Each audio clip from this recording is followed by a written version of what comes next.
Hello, this is Reverend Sean Patrick Whittington. I am an ordained exorcist, deliverance minister, advanced practice. Been a Ghostbuster since the age of 10. I am host of Vegas Supernatural. And you're listening to Dead Hand Radio.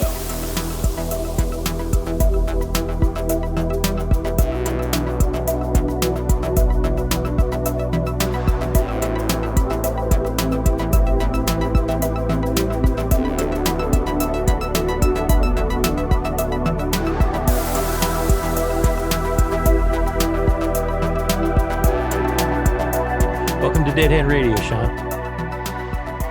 Do you prefer Andy or do you like Andrew? Either one, man. It doesn't bother me. Formally I go by Andrew, but my family and friends and a lot of people call me Andy. So whatever you're comfortable with. Well, it doesn't get any better than this. I know I can retire now because it's never going to get any better than me being on Dead Hand Radio with Andrew Hall. Thank you, man. Appreciate that. Well, I'm sure it could get better, but yeah. Let's hope it gets better. Can we just do a complete do-over of 2020? Oh my gosh. Yes, and let's keep this on a positive note and just focus on stuff that's interesting, entertaining, educational for people. Absolutely. Yeah, a lot of people are hurting right now, and I just want to give them a little bit of distraction with this program. Absolutely. Okay, so first let's talk about you say that you've been a Ghostbuster since you were 10 years old. Now, that sounds to me like you had some early experiences in your life with the supernatural. Is that correct? That is correct. I just celebrated my 61st birthday. Oh my Congrats. gosh. Happy birthday. Yeah, there was a time in my life where that I couldn't have never imagined making it this far. My wife is a cougar. She's 16 years older than me and has twice my energy and still works full time. I can barely hold down a part-time gig, but it is what it is. Yeah, 10 years old. Well, earlier than that, I want to say, when I'm probably still in and out of slip on and slip off diapers, probably, and running around and being a pain in my mom's butt, I'm seeing spirit and quite freaked out about it. And the only person I could really confide in was my mother, who I look back on it and I would say probably as supportive about it as she could be. Now, her history, she's probably the most devoutly Catholic person that I know, but also very sensitive, intuitive to spirit, and saw spirit also, as my older sisters also have that gift. And my younger brother, I think he does too, but he's in denial. That kind of stuff really freaks him out. I've never really had a good sit down with him about it, but I was seeing them when I was very young, and my mom helped me through that. But I want to say around 10, when I couldn't really be trusted to be left alone still. I was a pretty troublesome little kid. They sent me, my sisters were in college, and did you ever see the movie The Burbs with Tom Hanks? Never watched it. It's a funny movie. You got to watch The Burbs. Now there's this relatively new neighborhood in this movie, and then there's this one house, like this old, falling down, beat up, old Victorian mansion looking home, stuck in the middle of this neighborhood that doesn't fit. Like they should have tore it down with the first neighborhood, and they didn't do it. And there was one of these homes just like that in this neighborhood in Reseda, California, that my sisters were renting while they were going to college. And my parents, I guess, were going out on a date night, and they needed me watched. So they dropped me off at my sister's house to spend the night there. And they conveniently forgot to tell me that the place was haunted. I don't really know if they knew, if my mother had confided in them on the severity of what I was already going through with seeing spirit. But they didn't tell me about it. Maybe they didn't want to freak me out more. I'm not really sure. I never really sat down and talked with them about it either. But I was sleeping in a sleeping bag on the living room floor. And in the middle of the night, she had some friends over. My sisters were hardcore hippies and flower children. I say that, and then you're probably thinking, well, they were still in college. The real diehard, hippies weren't. But my sisters hung around with that type of crowd, but they still had jobs and went to school and stuff. But they had people like that over there, and they were probably having a little bit of a party. Nothing too over the top. I mean, I wasn't in any danger or anything like that. But in the middle of the night, one of her friends comes down the stairs and then proceeds to dance just by herself, dance across the living room floor. And I'm really enjoying the show. I'm just kind of pretending that I'm asleep in my sleeping bag, watching her friend dance across the living room floor until she just vanishes right into the fireplace. Hmm. And that launched me out of my sleeping bag, and I ran upstairs, jumped in bed with my sister, and they confided in me that there was a ghost in the house. But almost immediately, this spirit latched onto me and was clearly communicating with me. And I realized that she had died of a drug overdose in the home and just needed somebody to hear her story and convince her that it was okay to cross over, because she was wondering if there was going to be any judgment on the other side, and fearful of crossing over because of the way that she passed. And I was able to convince her that there was no judgment on the other side, and it was okay for her to do that. That if she had any loved ones or ancestors that had gone on before her, which everybody does, they would all be there waiting for her. Hmm. And so she crossed over, and from then on, it was just, I was on my way. Well, it sounds like you must have been quite a mature little dude for a 10-year-old to have that kind of insight about, number one, being able to comfort a spirit, which, most 10-year-olds who experience something like that would probably just be freaked out. But you were able to remain calm enough and listen to the story, and then convey a positive message to her, which helped her. I think that's an incredible story, man. I mean, it's. Well, I think I owe it all to my mom. I think it was the few years leading up to that, the way my mom handled knowing what I was going through helped me. Like she was a big keep it simple type of person. She told me I wasn't crazy, that she saw what I saw too, and that I would see. She obviously knew I was going to see a lot of dead people in my life, and told me that you're going to see a lot of dead people in your life. I didn't think to ask her why or how do you know that, but I took it with a grain of salt. And she said, just nothing to be scared of. They're just people that don't have a body any longer. And if they appear to you, um, they need something or they want to tell you something. And if you're up to it, ask them what it is they need, or ask them what it is, what message is it that they need to, tell you or give to you. And if there's something you can do to help them, fine. If not, she said, always be honest with them. And if you can't help them, tell them that you can't. But make sure you tell them that not to please not bother you any longer, and to move on, that you can't help them. I do remember her really pretty much putting her foot down on that part.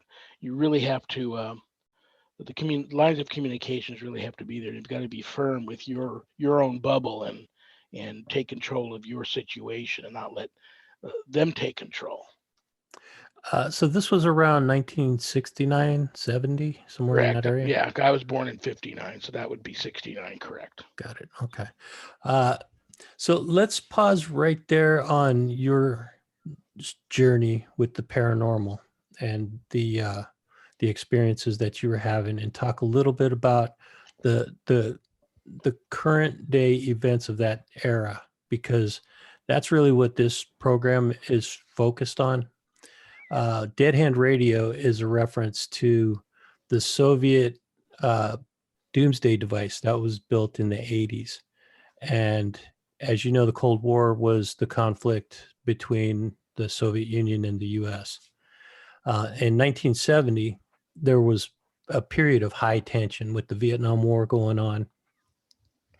Um, excuse me. And then the internal strife that the United States was experiencing because of that conflict. Do you have any recollection of any of that period from your own personal perspective?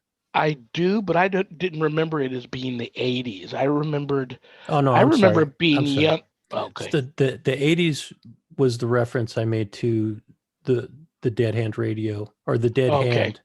The 70s, which is the era that we're talking about, the Vietnam War, um, the protests that turned into riots, that turned into even worse than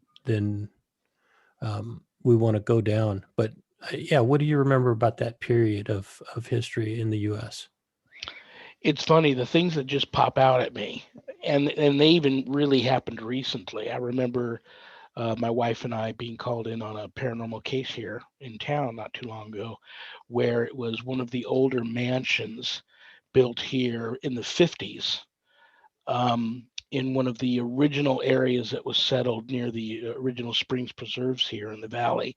And when we were going through the home, we found a secret passage behind an upstairs bar that led to this winding staircase down into a bomb shelter. They had built a bomb shelter.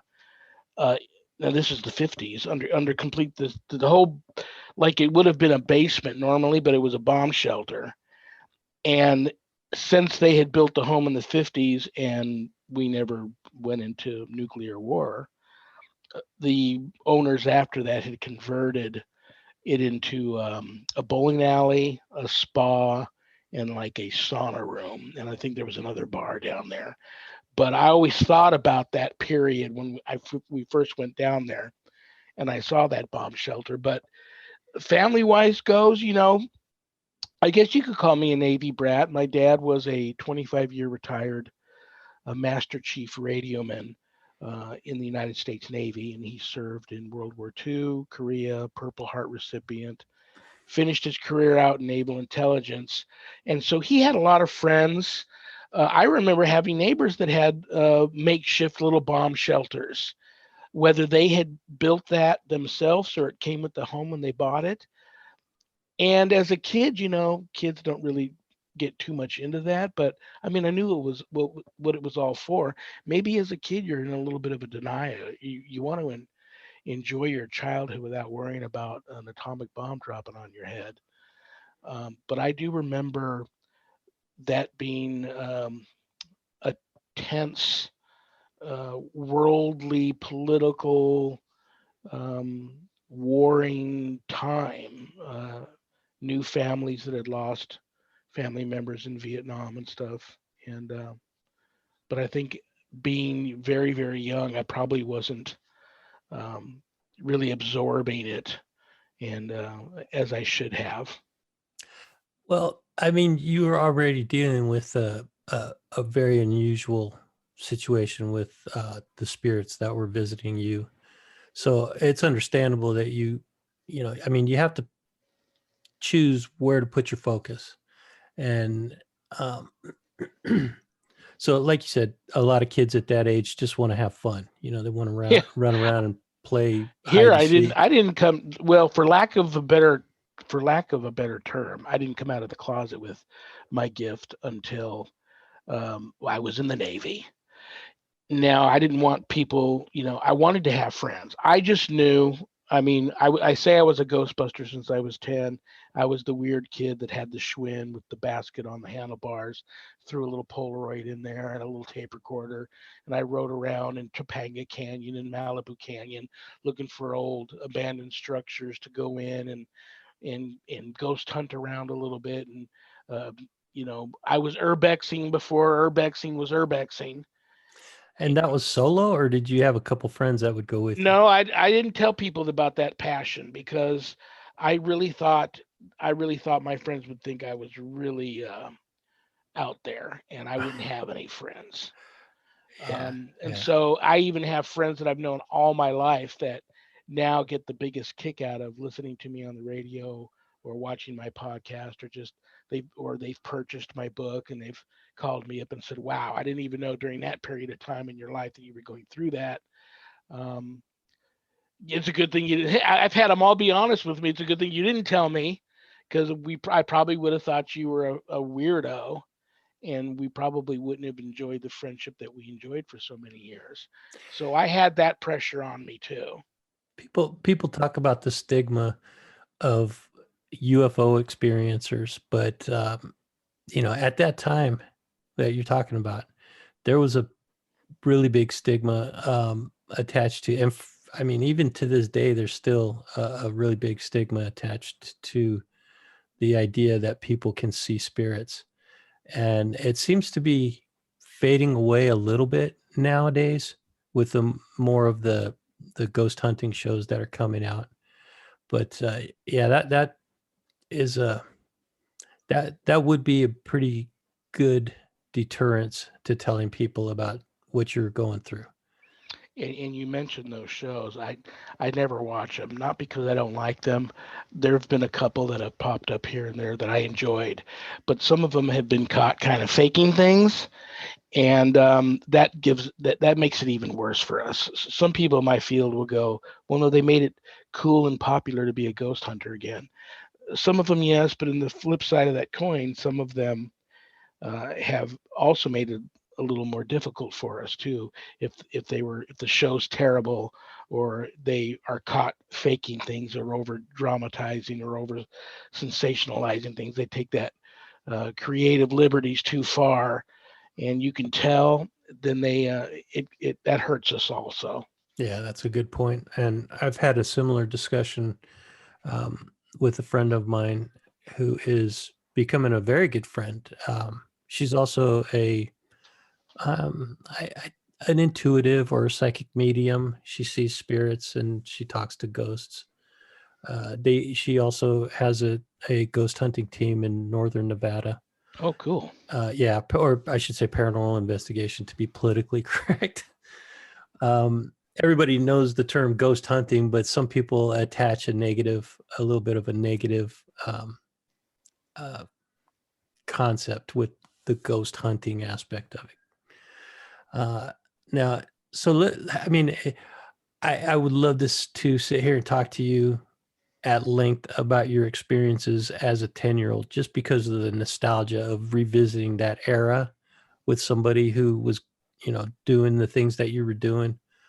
I had my own little adventures, but I wasn't seeing unusual uh, activity like that. But just hearing about you going and exploring these abandoned locations and the things that you were doing, I would love to talk with you more about that at another time, Sure. just so we can get through the bulk or the body of how you got to where you're at today, if that's okay. Absolutely. It's your So show, Andrew. I'm an open book. Anything you want to talk about, man. yeah, I appreciate that. And yeah, I do. It is my platform, but I do allow the guest to talk at length as long as they want to about a topic. So the guest is really, in my mind, and because my platform is an open discussion forum, I don't have a time limit on it, and I can always edit stuff out at a later time. It's not live, so yeah, it's a lot more flexible than what you have to work with in the live radio world. Okay. But so let's fast forward a little bit until you said that when you got into the Navy is when you sort of came out of the closet, so to speak, and started to let people know what you were up to or what you were experiencing. How did that go across? Well, I've been the kind of guy that just jumps in the deep end. If I can't swim, I just jump in without a life preserver jacket on them, and that's pretty much what I did. I didn't realize it was, uh, like you said a little bit earlier, it was looked down upon, because ships are very haunted, and so I saw a lot of spirit on the ships, and I would confide in, you know, uh, a couple of guys. And I followed in my dad's footsteps and became a radio man. So in the berthing compartment of the radio men and the signal men, a couple of guys that I thought I was close with, I would tell them these things, freak them out totally. And then you would see things out there. If I'm on a watch from at night, everything's turned off. There are no lights on a naval ship at night. You have to pretty much have everything memorized where you're going, so that you don't crack your head open on a bulkhead or walk into a closed door or fall down a ladder. So you're in pitch dark the whole time you're out at sea at night until you get like up to into the radio shack and the door closes behind you. There's lights on in there, and then if you go to the bridge to send messages up there to the captain and stuff, they've got like infrared lighting up there and stuff, and your eyes get kind of accustomed to it, but you're still pretty much in the dark. But I saw, you mentioned UFOs, saw a lot of that out there, and it. I was told pretty quickly that I wasn't allowed to really pursue that, talk about it, bring it up, talk about it with other sailors, spread the rumors of around the ship of what I've seen, especially with the spirits, because it did start to freak out some of the guys in my immediate department between the radioman and the signalman, and then it spread to other people. I started becoming the ghost guy, and nobody wanted to hang around with me on the ship. So, but I saw a lot of spirit on ship, saw a lot of UFOs. Not saying they were alien or extraterrestrial, but flying things that you can't really explain, going in and out of the water. I guess they call them now USOs, unidentified submerged objects. So quite a bit of that when I was in the Navy, and but it was to talk about it was frowned upon. Understood. That yeah, I mean it's and like we said, it's still frowned upon in certain circles nowadays. But so the year you went into the Navy, I'm guessing that was around 78, 79. Yeah, went in when I was 19, so it had to be right around there. Okay. Don't have any of the dates in front of me, but it had to be right around there. I remember spending my 21st birthday out at sea, and then I was only in a couple of years after that. I only went in for one 4-year tour. Well, thank you for your service. Thank you. And again, that was another body of or a period of time that was right there within the period of the Cold War that's so interesting to me. And the reason I keep bringing that up is, well, it's a little bit of a long story. So I'll give you that, like you said, or you suggested that we do a follow-up episode on your program, which I'm happy to do. And I'll give you, what interests me and stuff like that. But the Cold War. So by this time, you had to have been a little bit more aware of what was going on in the world and the conflict between the Soviets and America. Even though there wasn't any shooting wars going on, there was still skirmishes and what's the term?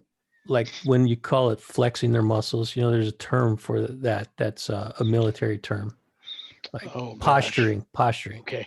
There was a lot of posturing going on throughout the European theater and South America. I want to say I was in during the, if I remember correctly, I think I was in during the, not the Falklands, that was the British, but the Grenada. I think I was in during that time. Okay. Yeah. I don't think my ship didn't go down there, but I think I was in the time. Things were tense. There was some tension for sure. Yeah. I look back and remember, which used to blow me away. Now here, my father, God bless him, grew up in in Oklahoma during the Depression. So he was, as a teenager, hopping freight trains to go from town to town and just to work. And so, pretty rough cat, very intelligent. But the thing is, hopefully you don't get hate mail for this after the show, but you grow up with you go through what my father went through. You're going to have some prejudices when you get older. It's just the way, even though he's a member of what we fondly refer to as the greatest generation, that's going to be that way. So it just I remember telling him stories about why I was so unhappy in the Navy, and he would say, "Well, it's not my Navy any longer." And I would say, well, when my tour is done, you don't mind me coming back home? He said, absolutely not. But it was a very weird time. And so, I mean, he fought the Japanese. Um, and I don't think he was very fond of them later on in life. If I brought friends home that were of Asian descent, or if we had Asian people in the neighborhoods and stuff, I mean, he wasn't, a radical. He was a very intelligent man. Everybody loved him, but I just knew it. So yeah, it was a very it was a tense time, even when I was in coming home on leave and stuff, and growing up and listening to him and some of his old Navy buddies coming by to visit. He knew a lot of cops. Then perhaps they were in the service too, and and they would have their fair share of parties, and I would, maybe sneak out of my bedroom and listen to some conversations while they're playing poker and smoking cigars and throwing back shots of whiskey and drinking beer and whatever. And it was just a different life, different time, and it just it doesn't I don't know if it's just me, but it seems like it just kind of recycles itself, just different players, different things that the world's all pissed off about over and over and over again, but it just seems to kind of just be recycling itself all the time. The consequences seem to be more serious. Sometimes it seems that we're dealing with much more severe um, topics, but that's just our time. But back then, whatever they were dealing with was pretty severe too. Mm-hmm. Yeah, absolutely. And you're right. During quote unquote peacetime, it's pretty stressful on service members because they're always prepared to go to war and to maintain that level of readiness and never be able to go and do the job that you're trained to do and continuously training to do. I don't know. That's kind of how it was when I was in the Air Force. There was this period of tension where you know you know if you don't want a war and you don't want it to escalate because of the possibility of nuclear war, but you feel like, man, I'm ready. I'm so ready. I'm never going to be more ready. So if it's going to happen, let it happen now and stop putting it off. Almost in that kind of a mindset. Hmm. And again, it's not something that I wanted to happen, but it was something that I felt like, I feel like I've spent all this time training and preparing myself both mentally and physically. And I'm ready, man. Let's just get it over with. Did you ever feel like that? Do you think that might have been kind of what added to your dislike of the service? I can't really put my finger on it. I just think for whatever reason I thought it would be different Yeah. than Yeah. what it was, and I I just I don't regret going in, but I didn't. I really it wasn't one of my favorite times during my life. Um, I'm a mama's boy. I'm a home boy. I like being home around the family and my folks, and Oh, that's cool. I had a lot of friends. Uh, that didn't go into the service with me, and so I think I was just at that age where I missed all of that, and I'm like, why did I do this? What's going to become of this? And it just didn't really seem like whatever I was doing was just going to be exclusive to that gig. And I either was going to stay in for 15. And what's funny is many times I joke about if I had known then what I know now, I would have stayed in the 15, Mm-hmm. or, because I would be getting some type of retirement pay. Yeah. So, but I don't know. I jokingly say that, but 15 years isn't a walk in the park. Not at And all. to be Especially unhappy. especially when you're that young and you have your whole life ahead of you. Yeah, 15 years seems like an eternity. and you're unhappy. Yeah. Yeah. So, I will say this. When I was in the military, I wasn't always unhappy. I loved the training. It was to me a very rewarding experience to be able to go out there and do that physical activity and do that training, pitting your wits against against your adversaries. So I really enjoyed that part of it. Not everybody feels that way, but for me, that was the rewarding part of being in the military. Well, thank you for your service, Oh, Air sure. Force. My Oh, wife was Air Force too, yeah. and so There was I was in 85 to 89. There was nothing going on during that time. In fact, after I got out, the Berlin Wall collapsed, the Soviet Union collapsed. And the end of the Cold War was over. So people were celebrating that, there was going to be no more war. And little did they know, like you said before, things tend to recycle themselves, yeah. you know, and tensions flare up. And now I think, you know, I, I've talked about this on other episodes, so I'll say it again right here. I think we're in Cold War 2.0 right now. I believe so. I'll join you in on that one, and I Yeah. think there's stuff going on that would just we possibly couldn't even wrap our heads around. Um, Yeah. that's just different era. Right. But so stepping back a little bit to your military service, the period you were in, uh, was your family were they living in Las Vegas at that time? No, here's another. Like I wasn't lying when I told you I was a real mama's boy, and you know, I was the kind of kid that when my mom and parents tried to drop me off at school when I was little, I would just throw such a fit. They would, either just say enough's enough and just bring me home, or if I did say many times, I would find a way to break out of the school and try to get home, run away and get home. So I joke about this all the time because when I was in the Navy, they didn't say nothing to me. We were in Southern California, in the San Fernando Valley, Woodland Hills, Canoga Park area. And when I finally got out of the Navy, I went back to our old home, and they were gone. They had already moved to Vegas and didn't say a word to me.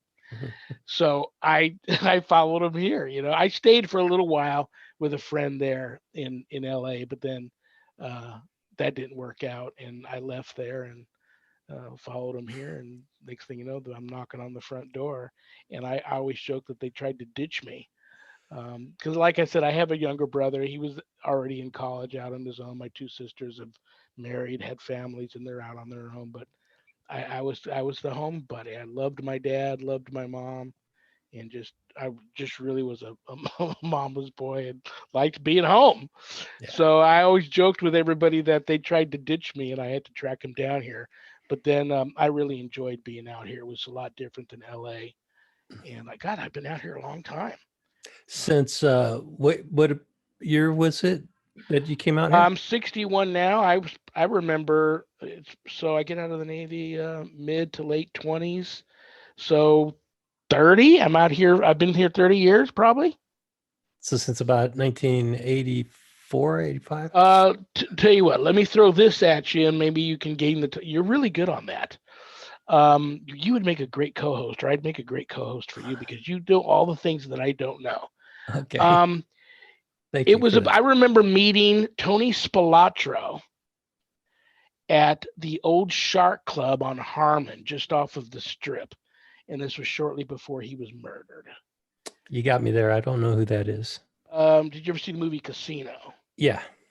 The Joe Pesci character was based on Tony Oh, okay. Spilatro, who was a Wow. real gangster out here running the town. And the reason why we were out here was my father. Here we go again. He was like vice president of, like, I believe it was Sanyo or Concord. It was one of the largest electronics companies from. And there was always like this yin yang thing there. These were companies from the Orient, Japanese companies, that when they came out here, they hired people like my father to run the companies. But I think deep down inside, he hated working for them and with them. But he was making good money, I'm sure, being vice president. But there was a time where one of the bosses was going to buy a casino out here. And so we came out for a while to kind of just check out the waters and see what was going on and see if we would like the place. Um, and something happened, and I think, my dad jokes around about it, but he thinks the mob got to the guy and scared him off from buying the. They weren't about to let um, a rich Oriental guy buy the casino. The mob really had the town at that time, Hmm. and so we that never happened. When we came home, but I remember starting to go back periodically here and there just to to hang out, have fun. You got the weekend off. You and your buddies only wanted to go to Vegas. I had friends that were always fighting out here, and like back then they didn't call it MMA, but organized karate fighting and stuff. So we'd come out and watch a friend of ours compete or something. But I remember meeting Tony Spilotro in a bar, one of the most frightening experiences I ever had. But it was that time during that era of Vegas. But when I finally moved out here after I got out of the Navy, it had to be I was maybe not quite 30, late 20s, and so I'm thinking, yeah, I've probably been out here about 30 years. The wife's been out here even longer than that. I want to say probably 45 years. So I'm going to change the subject just a little bit, but stay on what you were talking about because you're a guy that sees and talks to spirits. You go on paranormal investigations, and I'm sure you've run into entities that are a lot scarier than just ghosts. And you said that one of the most terrifying experiences you've ever had in your life was meeting a gangster. Is that correct? Yeah, because it was like I had never really looked into the eyes, the lifeless eyes of a legitimate psychopathic murderer and killer like that. And I could just tell me, I don't know if it's my sensitivity to feeling something a little extra that not maybe most people don't feel about other people, but that's what I read off him in that in that moment that uh, we talked, because I went on a dare up to him to ask him to introduce myself, ask him, "Are you Tony Cilantro?" And then I had had a few. I don't drink any longer. It's been I can't even remember the last time I had a drink. I haven't been drinking in many, many, many, many years, but I was a raging alcoholic back then. And my friend talked me into going up to him and asked him why they call him the Ant. And so when I went up, introduced myself, he said, "Yeah, I'm Tony Splotter, who you?" I introduced myself, and then I asked him, and he was sitting at the table with three other guys that are like each one of them easily twice, three times my size, giant guys, and he was a little man. But when I asked him that and he looked at me, he didn't answer me for it was very uncomfortable silence for probably what felt like 5 minutes, a minute, but Mm-hmm. just stared at me. And in that moment, um, I thought we weren't going to get out of there, and we actually stayed. We actually closed the bar down because him and his buddies left, and then we were afraid that maybe they were outside lingering around waiting for us, and so we closed the bar down. We waited for sun to come up. In Vegas, the bars pretty much stay open 24/7. At least they did back then. And this was also a nightclub, the Shark Club, so we stayed there. But that was a pretty frightening situation. Now compare that to what I get into. It's a completely Well, different. before you get onto that, I have to know what did he answer? What was the answer that he told He you? just laughed. He broke out into just this really gutter, just like he like I truly was the first person that made him laugh in God knows how long. And he he ended up waving over at the bartender and told them drinks for him. Who are you here with, kid? I said, my two buddies up there, who now had turned away from him and their heads are down in their arms and pretending like they don't even know me. I said, me and those two guys up there. He goes, tell you what, you put your money away. Your money's no good here tonight. and drinks and whatever else you guys want are on me. And he waves something at the bartender, and we'd have to pay for another dime, which was scary because they always talk about, Oh yeah, you know, I know yeah, exactly what you you're talking know. about. So so yeah, he just Mhm. started laughing so hard and just said, "I like you, kid. Who you here with?" He never answered why they called him the ant, or even acknowledged it that they did. But I knew that that's what his nickname was. Probably thought it took a lot of courage for you to walk up to him and do that, and I'm sure that was a level of respect that he did, that he responded that way. Or either that, or see, you were so inconsequential, he felt sorry for you and Yeah, decided he was going to probably treat that you one. to a I'm gonna couple go with drinks. that one. I'm gonna Yeah, go with that one for sure. yeah. Wow, that is an interesting experience, man. And Las Vegas was a really different place back then. I didn't move here until '96, so that was that was before my time being out here. But yeah, Las Vegas was a lot different in those days. And then when the mafia finally did get cleared out, and it became more of a legitimate um, place for businesses to operate uh, questionable, gaming, whatever you would call it. I don't. I, Sometimes I stutter and I lose track of what I'm trying to say, but I think you get what I'm talking about, Oh right? yeah, absolutely. It was. And many people will argue with you today that the town was better, much safer and much better when the mob did run it. And I would have to say that I don't know. Maybe as of the way it is today, possibly. But big corporations kind of turned me off. Also, I sort of liked that back in the day. I sort of liked that mystique, that reputation that the town had. I think Um, a lot of people yearn for that nostalgia. They think of it of of a more romantic era for the town. right. Even though it was dangerous. I mean, man, there was a lot of bad things going on that was not publicly reported. Um, but yeah, it certainly has changed. I mean, it's a family town now. A lot of people say it's not a great place to raise a family. I It's raised like the my kids adults here. Disneyland.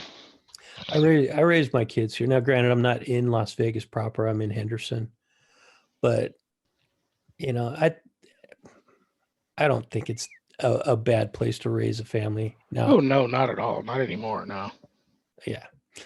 So uh, around that time, uh, I'm sure you were still having experiences with the paranormal, and you had said that you started to allude to a an experience that you had. Did you want to continue with that? Well, you had asked comparing what I do in terms of um, my dealings with the paranormal world versus being having met Tony Splotcher and that being having me be the most frightened I've ever been. That was a little bit of a stretch. There's been other. I'm only human. There's been other times where I've been extremely frightened, but it's a different type of me. I've been told that when I work cases, especially those of a darker, more malevolent nature, that I'm a different type of person, and I can give you the abridged version of the story, but I was created to do what I'm doing today and to be on the path that I'm on. So it's a faith based thing approach for me, and so it's a different type of fright.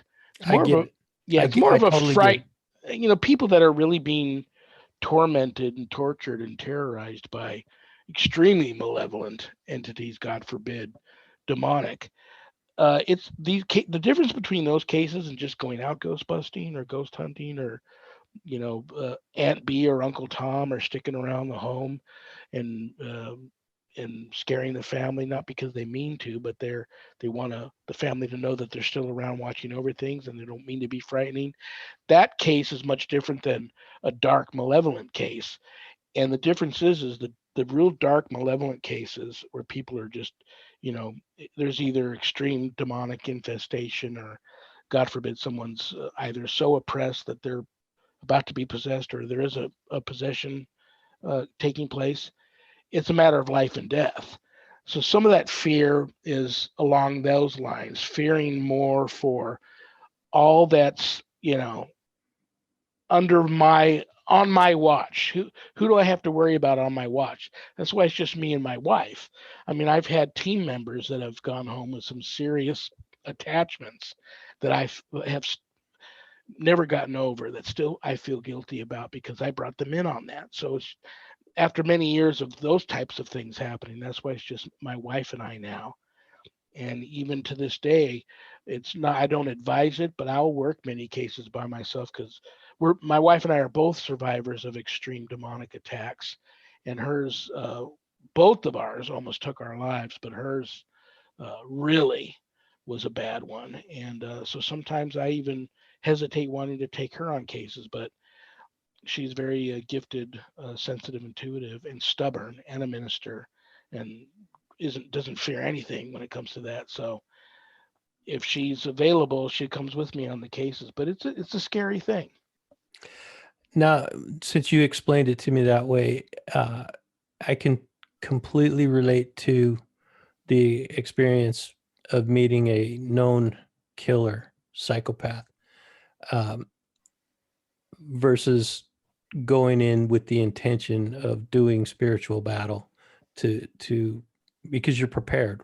In one case, you're like the prey standing there face to face with the hunter, not knowing what was going to happen.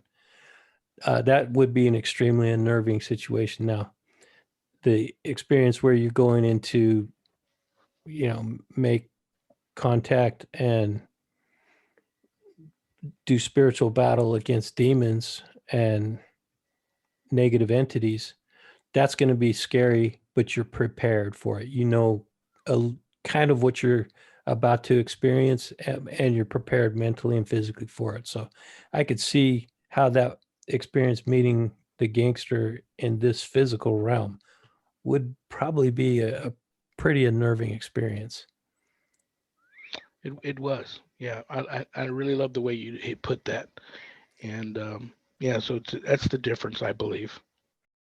So now that we've kind of brought things full circle to you living in Vegas, and um, you had you had to get adjusted to your new environment here in Las Vegas. When did you start officially doing the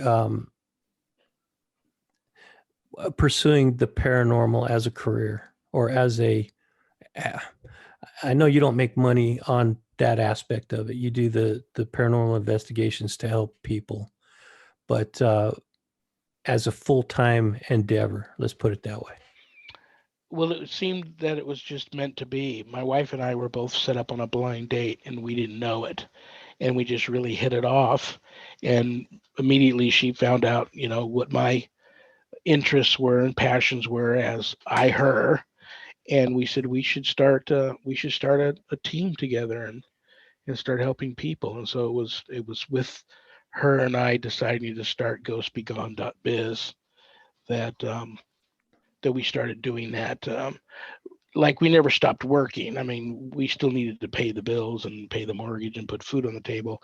She's a office manager for almost 20 years now at the same animal hospital, and I'm a part-time veterinary technician at the same animal hospital. So both have been in, we just had so much in common. We've both been in the animal care industry most of our adult lives, and both had these passions for paranormal investigating and ghost busting and helping people with their paranormal issues. And both of us see spirit, feel spirit. It just seemed like it was meant to be that we met. And of course, since then, we've done so much research on our ancestry that we truly believe we've known each other in a past life. And because our ancestries cross quite a bit back in the day. And so we feel that it's the way that we met and how things took off for us and how we hit it off and doing all this together. it just seemed like it was meant to be. So did you say that has been going on for about Oh, 20 years? yeah, we just celebrated our, oh my gosh, when she hears this, she's going to kill me. We either celebrated our 17th or 18th wedding anniversary just a few weeks ago. Um, so yeah, and we were together for a couple of years before we got married. So we've been together about 20 years. And Oh, okay. shortly Congrats. after we met, we started doing the paranormal thing. I remember going up to maybe the following weekend after we met, we went to go spend the weekend with some friends up in Pioche, in a very haunted area up there. And here we are just kind of bar hopping down Main Street. And I'm knowing that there's spirit in all of them. I'm kind of venturing off the beaten path to go peek down this dark corridor, walk up into this attic, whatever. And the bartenders and the waitresses and my friends are like, "What's he doing?" And Sharon would just say, you know, he's looking for ghosts, or ghosts are calling to him, or something. And so, people just started to kind of associate that with us. Next thing we know, we're getting phone calls from friends. I have a friend who's having some issues at their home that they can't explain, and they're scared and they need help. Can I refer you guys? And then our answer would 99.9% of the time, absolutely, please do. And then we always wait for them to reach out to us. And then we just started helping people. Then it kind of snowballed from there. But I've had people pull me over. We have magnets on the car that say ghostbegone.biz, and people will sometimes pull us over and go, so you charge people for getting rid of their ghosts when they don't even exist? And I just kind of laugh and go, well, no, I don't charge for our ministry work, but you got to put the .biz on there because I have a book. You can buy my book on there. There's like T-shirts and hats and coffee mugs and whatever else you can buy on there. I have my online course that you can enroll in and pay for your enrollment and enroll in it there. So I mean, there's things to purchase on there. So it is a business in that sense, but um, spiritual warfare, helping people with that and their paranormal issues, helping get rid of that extra unwanted guest in the home that is turning their life upside down, helping them get their home and their family and their lives back. We don't charge for any of that, although we do accept donations. That's fair. But this has been a crazy year. Like I said earlier, I wish we could just do a do over. In March, since I'm 61 and have had my fair share of underlying health issues, and my wife is 76 and she's had her fair share of underlying health issues, we made the heartbreaking decision to not physically go out and work any cases this year. Yeah. So I've done a ton of counseling. And that's what I wanted people to know. I don't have any magical powers. I don't come into a haunted situation, wave a magic wand, and make it all better. What people don't realize is that they truly are the only ones that have the power to draw their line in the sand, make a stand, push the darkness back, and fight it off of them and get their life and their family back and make things better. They truly are the only ones. So I've gotten better at my counseling skills, and I've been able to relay that message to people more. Because before I found that that's all people wanted. They weren't maybe they didn't hit rock bottom. Maybe things weren't as bad as they thought, but they just weren't able to really buy into what, for lack of a better term, selling. They weren't ready to do the things I needed them to do to help me help them. And I get it too. I don't try to conform anybody over to Catholicism or Christianity, but I tell people right from the start, that's my angle. Mhm. When I come in to work these cases, that's the angle I'm coming in at. So if you're not on board with that, I totally understand. I probably should try to find another team of investigators that's going to suit you better, because I just know that it's if everybody's got their the way they go about doing things, and I just know that one way works for me, and when I've tried to do it the other way, it doesn't end very well. So I don't want to make things worse, and that can happen too, because things, I don't believe in religious provocation. these things, if they're truly malevolent and God forbid demonic, they're already aggravated just by me showing up. So if the family isn't 100% on board with where I'm coming from and ready to just do what I need them to do, sometimes things can get way worse than they already are. There, how come some people will experience activity even if they're not seeing apparitions and things of the spirit world, but there are some people that will experience things moving or uh, loud noises, unexplained, um, just strangeness, and then a, a a person who doesn't live there will walk in and never experience a single thing in the same location. There's so many different theories all over the board, all over the place. I am going to say for me, I truly don't believe that there's any experts in this field, and I don't believe that anybody has all the answers.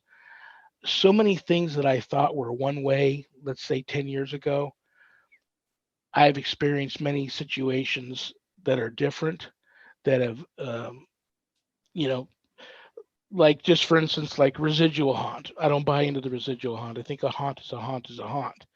And I did a case where this one lady was seen walking through a basement and up a staircase and then through the second floor of a home. And when I was down in the basement, I heard my wife walking up behind me, and I thought I would take a cute little selfie with her because I felt her right over my right shoulder. And after I took this photo and turned around, I'm staring at the woman who everybody's been seeing all of this time walk through the home. It's not my wife. I'm standing face to face with this apparition. She has stopped. Now, this is an apparition that's supposed to be residual, that it's just something that's been imprinted on the fabric of time that keeps replaying itself over and over and over again. So there's no intelligence there. But she stopped because she didn't want to walk through me or around me, or I don't know. But we were eye to eye, and it wasn't until I moved out of her way that she continued to walk forward. And I followed her, and I caught a second photo of her in her apparition form on the second floor before she disappeared into a bathroom. So I, there's just so many different theories. I think some people are more sensitive to that than others. You can move into a place and it already be haunted. You can move into a place and you brought your own attachment with you. I think some people are haunted and are in such denial over it that they've gotten to a point where they just don't see and hear the things anymore. I live in a very haunted house. It's like I'll have a friend come over and say, "Did you hear that? Did you see that?" And I didn't. And I'm the one that's sensitive to that. Because I just hear it and see it all the time. I get sort of accustomed to it. Whereas some people they just don't pick up on it. I have some dear friends that think I'm a total whack job, that I've lost it, and that's why probably once every 6 weeks, 2 months, I sit down with an old friend who's a clinical psychiatrist, and we just talk for an hour or two. I don't know if she's giving me certain questions or talking to me about certain things, but she knows me very well and she's a psychiatrist. So we just talk. And I have another friend who's a psychologist, and we will talk every couple of months for an hour or two, catch up on things. We've known each other all our lives. And I'm hoping that these talks, I never get the follow up call the next day. Listen, I think you need to take a break from what you're doing. I've told them the last thing anybody needs is a crazy exorcist showing up at their house if they're already having legitimate paranormal issues. So I'm always worried about that. Mhm. I think it just depends on the person. I don't really know what other answer to give you other than I think it just depends on the sensitivity to spirit that each individual has, and we all have it, but the severity of it and the levels of it, I think, drastically differ from one person to the next. I started to formulate a hypothesis as I was listening to you answer the question. And I know it's a really unfair question because nobody knows. I mean, um, that's a question that would probably never be able to be completely answered other than some speculation. But my hypothesis was this. So people who don't have experiences and will go into extremely haunted locations and never have an experience. I wonder if it could be that they have some kind of energy or some kind of like spiritual uh, defense mechanism that they don't even know about that just completely sends the spirits running for the corners, and they go into hiding while that person is present. Hmm. That's just a thought. Possibly. That's interesting. That's Um, interesting. It could be, and they could, and also they could be that they can just tell by. I believe some people I can't take them anywhere without every spirit in the building uh, coming and wanting to talk to them. I don't know how that person looks to them, but the belief is that it's all a vibrational thing. mhm. All of this is different levels of vibration, and so somehow this person looks different to them. It's like I can be in a group of people, and it's just you know, one person hears the disembodied voice while the rest of us are standing there, but we don't hear it. One person smells the perfume or the flowers or the cigar smoke. Nobody else in that group experiences that. There's a little bit of paranormal targeting too, I think. And so I think it's how that person looks to the spirit, and maybe they're these people that have just so tuned that out. They so not want to have anything to do with it. They've totally tuned it out that the spirit knows that there's no sense in um, I mean, I've had like parapsychologists that are the most diehard skeptics and debunkers on the face of the planet have spirits appear right in front of them, and when the spirit vanishes, look right at me and immediately start debunking what they Trying just to experienced. rationalize. Yeah, Yeah. so it's just I find it all very interesting and amusing, and anything else you want to throw in that bag. It's just we're all you and I are going to be having the same conversation one day up in heaven at the main center bar just inside the front gates, and we'll laugh about all the things that we didn't know that we know now Yeah. then. Yeah. And I truly also believe that we're never going to know the answers to all this. For some reason, there's just some kind of law or rule or something going on that Yeah. we're not supposed to know. But the adventure is the journey.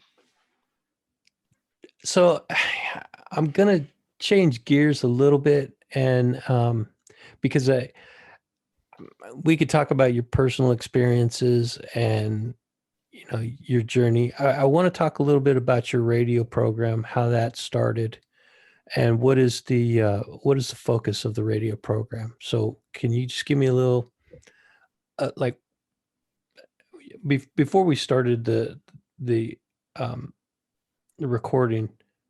You mentioned to me that it was your wife that inspired you or kind of insisted that you start the radio program, but walk me through how that kind of transpired, if you would. We were having dinner here in the house one night, and I was really depressed, and she could tell, and she asked me why, and I said, "Well, I see all of these people that I admire in the field of paranormal investigating, ufology, cryptids, spiritual warfare, what have you, enjoying all of these paranormal conferences and paranormal conventions and events all over the states. So I'm never going to get to do. I don't travel well. We can't really afford me to just quit my job, rent an RV, and travel around." Going to all these events. So it's just kind of a bummer. I'm never going to get to work with or meet a lot of these people. And she just blurted out, "Why don't you do a radio show? Then you can interview these people, and that'll be the next best thing." I thought it was the funniest thing she ever said. But then she said, "No, I'm serious. Why don't you reach out to?" She knew Tina Marie Cowett, who is the owner of KCOR Radio, And she said, "Why don't you call Tina? She's starting her new network, looking for hosts. Ask her what she thinks about you doing a radio show." I still thought it was the funniest thing she'd ever said because I don't have a clue what I'm doing, and I still don't. And I just celebrated my 5-year anniversary there. Still don't have a clue what I'm doing. So I called Tina and said, Sharon said the funniest thing to me at dinner the other day.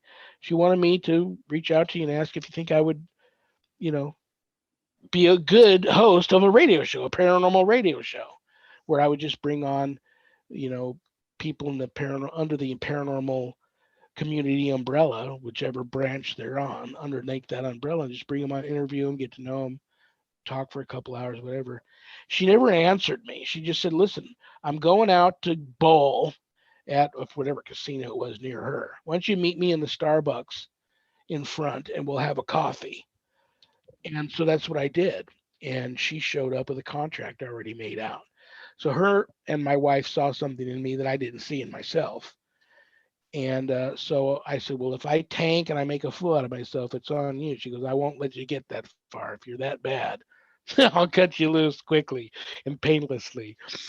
And so the rest is history, man. I started doing it on Mondays because that was my only day off. I had Sundays and Mondays off. So I started doing it Sundays at 5 p.m. Pacific, live for 2 hours. And it's been going for 5 years now. Same day, same time. And then about a year ago, somebody talked me into doing a live stream on camera podcast, which I ended up naming Reverend Shawn Whittington's Paranormal Ministry, because my book is almost of the same name, God, Ghosts, and the Paranormal Ministry. So I called it that. And that is every Sunday at 5 p.m. Pacific live for an hour. Same thing on camera. I just bring on a guest. We talk about, anything that they want to talk about, paranormal related. And that has recently changed. I celebrated my 1 year anniversary there with that. And I've decided to take the holidays off because I'm switching producers, I'm switching networks, and I'm switching days and times. The Reverend Shawn Whittington's Paranormal Ministry will be starting New Year's Day, Friday, January 1st, 2021, and then it'll be every Friday after that at 2 p.m. Pacific, live for an hour on Reverend Shawn Whittington's Paranormal Ministry Facebook Live page, Reverend Shawn Whittington YouTube channel. I got one of those, believe it or not. And I think their network, the network is Paranormal United Network, and they have a page and a website, I believe. It'll be live streamed there also. So I'm looking forward to that. They wanted to do 90 minutes or go right into 2 hours. I said, let's just, I've been doing an hour with that show for a year now. I'm kind of comfortable with it, but let's see how it goes. And if it takes off and, we decide we want to go a little bit longer, then we'll cross that bridge when we get to it. But for now, it's just going to be an hour long. And that too is, here's a guy that doesn't know what he's doing on radio. I've been told, whether they were joking or not, that I have a face for radio. So what am I doing on camera? I don't have a clue. But the wife bought me a really nice webcam, and she upgraded the internet service that we have to podcast quality level. So, and it seems to be doing okay, and I'm having fun with it. It's really, to me, it's not any different other than, like, right now I'm in my PJs talking to you because we're not on camera. I have to make sure I get dressed for the podcast, but it's basically the same thing for me. I just bring on my guest, and now I get to see them on screen there, and they get to see me. But it's pretty much the same thing as the radio show. But it was my wife's idea. Even the podcast was my wife's idea, and the rest is history. But I'll tell you, I really don't know what I'm doing. I just make sure I'm where I have to be when I have to be there, and when the show starts, I just do my thing. Um, Is the radio show and the podcast a similar format? And is it a monologue style? I haven't heard the program, either one of them. I I, start the show. The only thing there's the same in the sense that uh, each show has opening music and whoever, like the radio show has a more professional sounding guy that they hire to, you know, you're listening to that guy, Mm-hmm. and then the podcast doesn't. There's just a banner and my opening music, and then when that fades and you see my face, I start talking, and I do have an opening monologue. I usually start both shows with a prayer, and then after the prayer, uh, if I have a few announcements to make, I have a prayer to offer up for someone who's requested a prayer to be live for them, or light a candle live for them, with offer up an intention for something.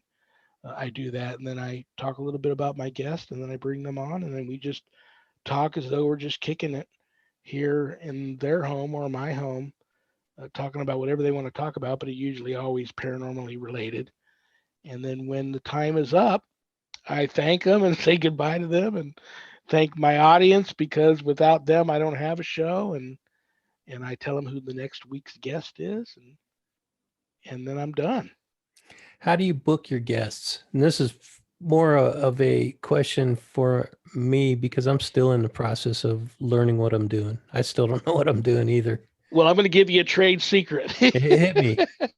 Every once in a while, I'll go, okay, what's it going to be like if I know he's dead, may he rest in peace. But I wonder what Ed Warren will say if I send him a message asking him to be on the show. And I reach out to guys like that from time to time just to get a laugh, because they never get back to me. And and I think even if they did and they got on, like guys that have been, you know, Ghost Adventures guys or the Ghost Hunters guys or whatever, I don't think they would be, if they said yes and came on. I don't think it would have that same personal touch. They, I don't think their heart wouldn't be into it really.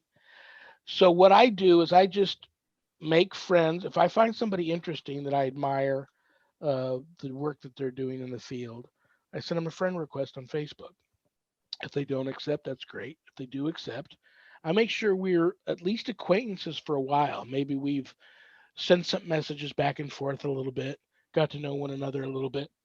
And then when I think the time is right, I send them a message and ask them if they um, would they like to come on either one of my shows, my Sunday show. Well, I'm sorry, not Sunday anymore, but my paranormal ministry show, live stream video cast, or my Monday night radio show. I'd love to have them on as a guest. And by that time, they're comfortable with me, and we've developed a little bit of a relationship. I can't really remember anybody ever just saying no. Sometimes it doesn't work out. Like a lot of my UK people, I've got to pre-record, because when it's like, for instance, 5 o'clock on a Monday here, it's 2 a.m. Tuesday morning in the UK. So I have to pre-record those guys, and I haven't in a long time because it's been real difficult. And that was the same way as it's been with my Sunday show. But now that my Sunday show is moving to Fridays at 2, it's 10 p.m. on a Friday night in the UK. Most of those guys don't have to go to work the next day. I'm going to start reaching back out to a lot of my UK friends again in the paranormal field to be on my show. But I just send them a message and they say yes, and we figure out what a good date is.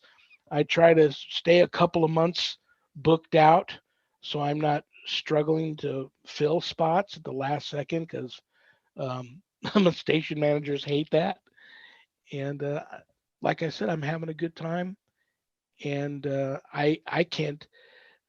I work hard at my shows. I've only got two of them, but with everything else I got on my plate, which is 3 days a week, I work my job at the veterinary hospital, but then I'm teaching an online course in spiritual warfare. I still work a ton of paranormal cases. Um, it's just to me, I'm you know hanging on by my fingernails emotionally just to get what I think are two good shows in a week. How these guys do 2, 3, 4 hour shows every single night, I don't. I find that amazing. I don't know how they can do that. I Um, I am equally amazed yeah, to hear guys do that. I do know there's a talk show host who I had on or who I interviewed recently that's going to be on an upcoming episode. and he has a booking. He has somebody do his booking for him. So that would be extremely helpful if you had somebody that was doing guest scheduling and doing I do that too. You that know what outreach. kills me with that is I don't know these people then. Not that they haven't been great guests. I have some people who are publicists, I guess that's what they call them, or booking agents or what have you, that reach out to me all the time. Would you put this guy on your show? I think he'd be great. And I look at him. Oh yeah, he would be great. But there's something, and I'm not friends with them. Don't really know them. They send me a pic and a bio, and that's cool. But there's just, to me, there's something different about that interview. I don't. Maybe it's psychological. So subconsciously, I don't feel like I have that connection with them that I did with somebody that I've already known for a little bit and been friends with. Yeah. I have to get over that because I probably would get a lot more guests referred to me that way. Um, but it's not the same. It doesn't feel the same. Well, he actually, I don't know if he pays the person or he has an individual who's dedicated to doing his bookings for him. Um, and if you did have somebody like that, you would have to trust them implicitly, and they would have to be able to vet and screen those potential guests just as well as you would. I couldn't see just letting anybody handle that kind of a responsibility.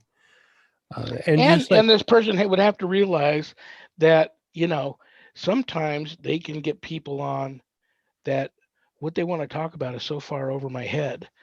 They're just extremely intelligent individuals about a topic that I'm just not really well versed on, and they can be talk and I hate that. I don't want to insult them by not being able to be on, it doesn't even have to be on an equal level with them, but be able to uh, talk with them uh, about what it is they're trying to talk to me about without feeling lost and like they're totally over my head and not knowing the right questions to ask. That sometimes happens too when I have somebody else. Um, well, this person is Shawn. Don't worry about it. This person is just a talker. You just throw something at them and let them talk and just sit back. Yeah, but then it's not your show anymore. yeah. It's their Uh, show, and you're just kind which of filling I in. don't mind that either. Honest to gosh, if you hear any of my shows, you'll realize right away I am not that kind of guy. I will like it makes my job easier if I get people on that love to talk, and I will if I always here's another trade secret. I come always over prepared with like 20 questions. Mm. And I go into the person's personal life. I stalk them a little bit for a week or two before the show. And I'm also able to do that if I'm Facebook friends with them. And then once I get my questions that way, not just a standard format. So uh, it's just uh, it's just so different for me to do it that way than the other way. If I usually get through 5, 6 questions out of the 20, 25 that I've prepared, because if the person loves to talk, I enjoy that. I Mhm. enjoy listening to them tell the story and tell about their experiences and their insights and feelings on certain topics. And I'm so okay with that. I'm not the one of the hosts that uh, I really don't like to hear myself talk. So I don't. I it makes my job easier if I get a talker that wants to tell a story for an hour or two, and I can just kick back and take us to breaks. Interject some ideas here and there because if we're talking about stuff that I love and I'm passionate about, sure, I'm just going to naturally jump in there like you and I are talking. We have great. I just met you, but we have great chemistry. I feel at least. Yeah, absolutely. I So agree 100%. I just, I like that too, and I don't care. If somebody comes on and wants to talk the whole 2 hours, oh gosh, makes my life easier. Yeah. Yeah. I can relate to that. I do like to get through a certain number of questions because I'm just a curious person, and there's questions that I have for certain guests that are burning questions. And just in response to the two trade secrets that you offered up, both of those are exactly how I've built the platform that I have today. So if they're working for you, then can pretty much um, rest assured that it's going to work for me. I just have to keep at it. Yeah, absolutely. And you'll go through there's times where I sit down with my wife and go, you know what, honey, I know it's only 2 days a week, but I'll go through some burnout periods where I just, you know, I will, for whatever reason, I'll think about, you know, not doing the shows for a while. And she gets mad. She goes, I Mm. love your shows. What am I going to do from 5 to 7 every Monday night? Listen to your show religiously. What am I going to do? I love the podcast. I love watching you on camera and everything. And I film right in my office here. So behind me is all these haunted objects and religious artifacts and interesting things behind me. And like I said, I live in a haunted house. So you may see a shadow figure or an object move while I'm on camera, and that's happened quite a bit. She says, I love all that. So no, don't stop the shows. But like my 5 year anniversary, when I started the show, I said I was only going to do 5 years. So as it creeped up to that time, I I was really revisiting that feeling. But then I thought, I don't know like she said, I don't know what I'm going to do. I like the podcast. I like the radio show. I don't know what I would do with that extra time on those 2 days if I don't do them any longer. And it would be defeating the purpose why I got into them in the first place. Why do I feel that way? I don't have a clue. Am I lazy? Am I just, I know I am still passionate about it and I enjoy doing it. I don't know why occasionally I feel like wanting to take a break or not do them any longer. I don't know where that comes from. We could analyze that on another episode, I think, because I do have some insight into stuff like that. But I think it's a good point to wind down and let you get on with your day because you have some other things that you have to get to. Alrighty. Last question I would like to ask you before we close it out though, and it's about your guests. Do you have like a dream guest that you would absolutely love to have come on your show? And Living or dead? oh, absolutely living. Uh, Somebody that you oh, could, living. Okay. yeah, legitimately talk to right now. Uh, hmm. Oh my gosh. I I don't know. Um, like I said in the very beginning, you always like, oh, I got to get this guy. I got to get John Zaffis on. I got to get Zach Baggins on. Um, but after you get through that initial thing, and I think it's probably the way that I do my show. I don't really have a name to give you. I love everybody that I bring on. Well, maybe it's somebody from outside of the community, the paranormal community, but Hmm. somebody that you have a high level of respect for, whether it's in your local leadership, like, I don't, mayor of Las Vegas or something like that. Um, uh, governor of Nevada, I will president of I New will Hampshire, have something like to that. I will have to honest to gosh, I will have to think about it. I'm a little to be honest with you, political figures, I'm a little No, I'm just, burnout on those right yeah, now. I mean, maybe a sports figure. I don't know if you're into sports or not, I but am. somebody. I'm mad that my team that I've been a fan of since I was 4 years old doesn't even have a name any longer. I'm a big Redskin fan, Mm-hmm. and they're not the Redskins any longer. It's been such a depressing, and I haven't been able to go to the Redskin bar every weekend like my wife and I used to do Yeah. to watch the games. And even if we win, it's not the Redskins any longer. That's been very depressing. Big Redskin fan. So it could be any old school Redskin player, and I've met many of them and had many jerseys and helmets signed at sporting goods stores where they've been to speak and show up. But I just can't.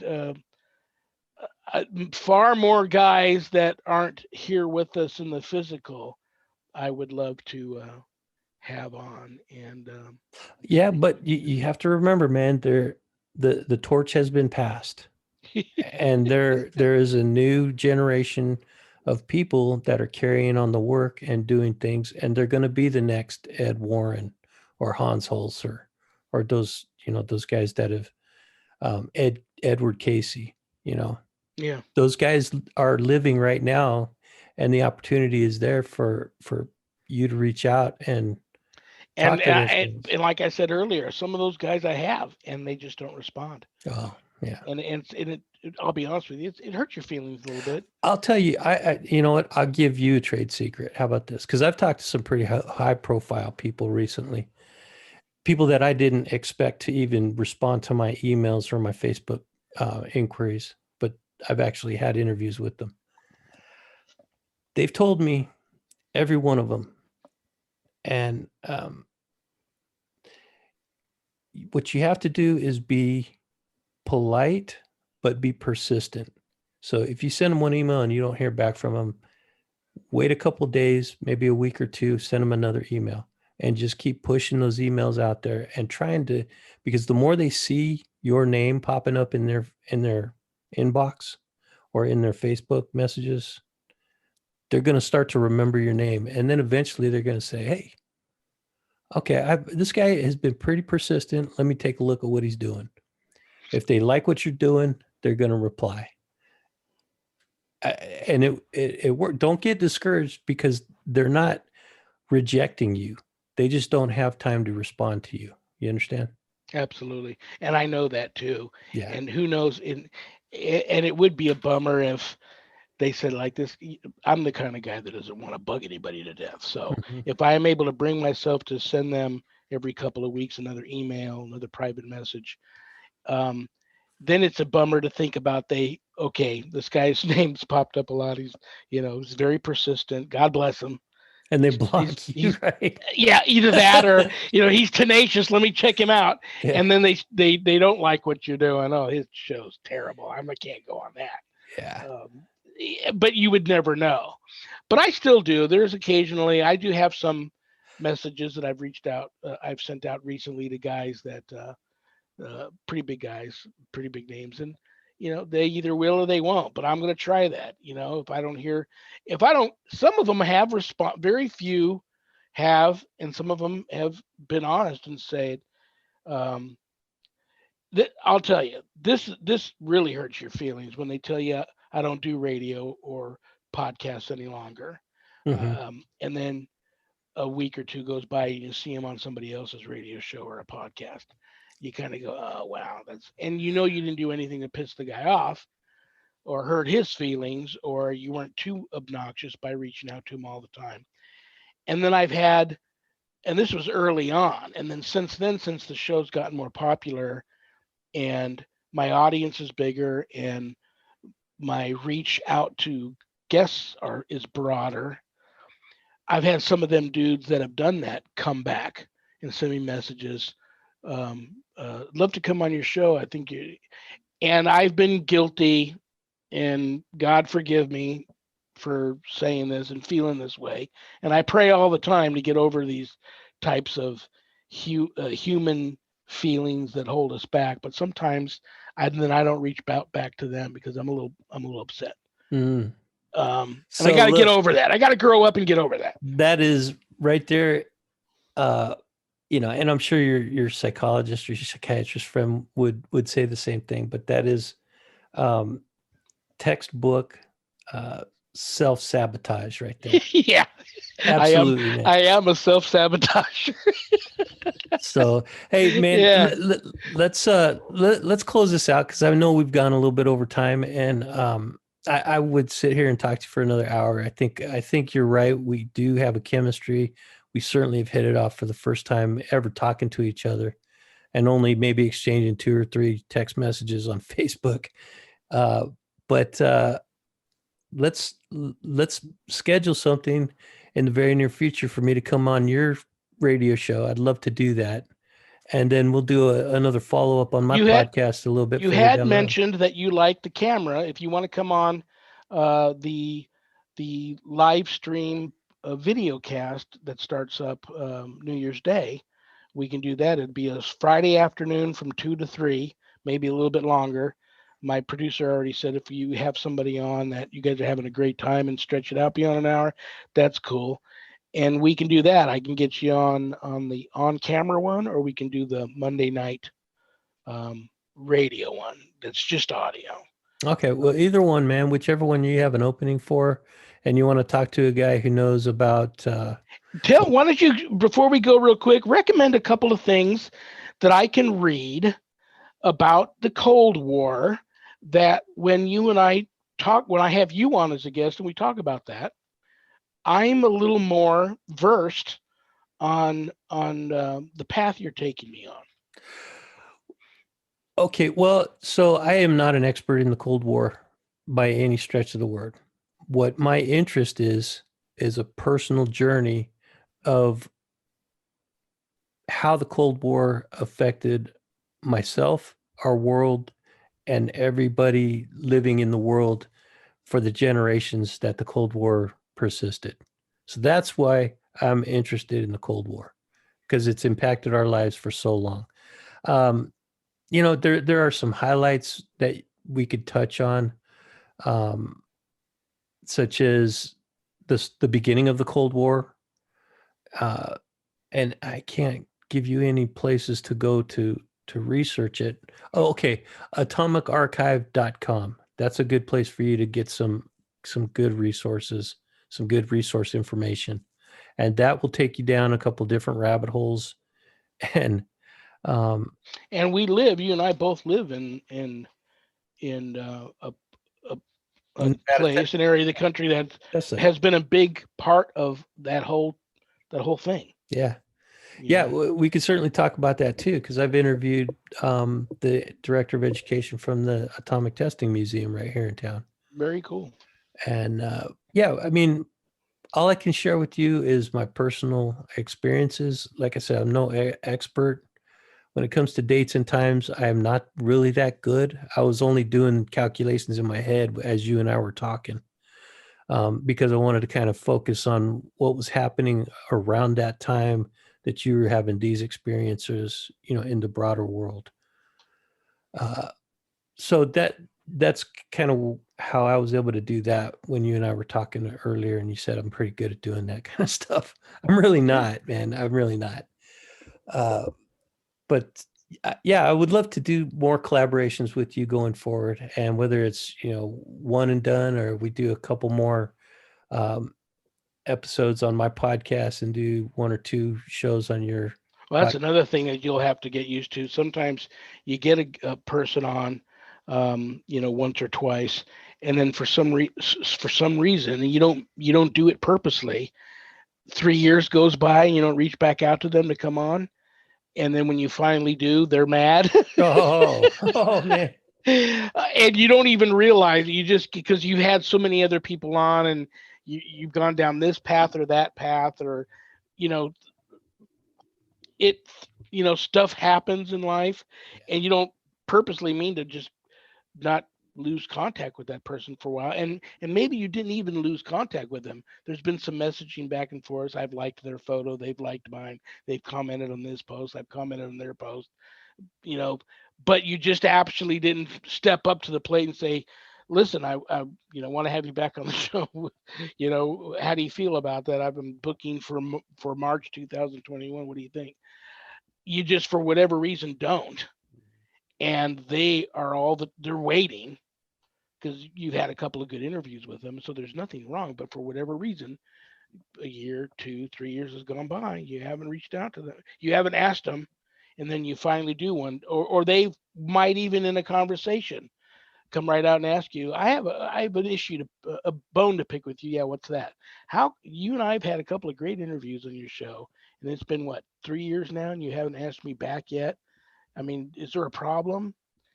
And I then you didn't just, like your stories, dude. yeah, you just feel so bad. You're like, oh my gosh, this has been that long. Um, Hey, I was so just getting ready to call you, man. It's a good thing that you feel that way, because I want you on my show in 2 weeks. Or I just happen to have a cancellation. I need somebody to fill it. You're and in. and I do have one of those lists. I have a list, because you get people that will call sometimes the night of, Oh, 5 minutes those are the people before. you don't invite back on, right? Well, I have to play a best of. My station manager gets mad at me. She says, "Can't you think of something to talk about for an hour or two?" Mhm. I'm like, "Yeah, I guess I could, but I respect my audience more than that. I don't want to act like an idiot. Like I said, I don't even like hearing myself talk. I don't want to put them through that for 2 hours. So she has a dozen or so best ofs already cut up and ready to pop in there at the last second. But I get those, and I do have a list of people that have always said, put me on the list of people you call at the last second when you get a cancellation. And then you call these people up and they're like, oh, so you're only calling me because this guy canceled, huh? Of course You I know, you am, can't, man. That's what you said. You're on the yeah. last call list. So it does, it is what it is. You seem like a good guy, Shawn, and I'm glad that I got to know you. And in respect for your time, I'm going to say we're going to have to bring this to a close. But yeah, let's connect on Facebook again, and figure out some dates going forward. Absolutely. And I'd love to pick your brain more about, so many other questions I have that we didn't even get to. So there's definitely room You for go more. ahead and throw me another date, and it doesn't have to be next week or even a month from now, but you throw me another date. We'll do a part 2 and finish with the questions that you didn't get to tonight. I will have you on the new show because I really want to push the new show coming up, the podcast, and then that way you can, you can shave and shower and get your best hat on and look good for the camera, and we can do a good. I always look good, brother. There you go. We can do at least a good hour and a half on my new show, which I'm really excited about. I think the new network is a really good network, and my producer seems to be really nice, talented young lady that I think is going to do a bang up job running my show. So I want to push that and get some good people on there, and it'll just be. I know the conversation will be much like we had today, but it'll just be flipped with me asking you the questions. Very cool. Well, I might reflip it on you and start asking you more questions because We I'm can do that I'm too. way more comfortable asking questions than I am answering them. We That's can for do that sure. too. Doesn't matter. Yeah, but yeah, I mean, we'll see how it goes. We'll let it flow. All I'm, right, I'm Andrew. excited about that, man. So cool. Thank you for the opportunity, brother. I had a good time. Have a wonderful remainder of your weekend. I'm going to try to do the same. I'm going to get a little rest here before my lecture, and then throw me some dates. We'll do a part 2, and then plan on me throwing you some dates here soon. I think I booked January already. I think I'm 1 or 2 Fridays already booked into February. I'll throw you a date in February for the new show, and it's right here. You just log on. My girl will either send you it's on StreamYard, so she'll either send you a link to your email or right here on Facebook, or she'll send it to me and then I'll forward it to you. And then you just click on that the day about 15 minutes before we go live on that day, and you sign in and then you click on Enter Studio and she'll pull you right in, and um, all you need is your webcam on and a good mic, and the rest is history. All right, Shawn. Well, I'm looking forward to it, man. All right, Seriously. Andrew. God bless you, brother. Thanks for everything. I'll be talking to you. Thank you, my man. All And right. have a good one. Take You care. too. Bye. Bye.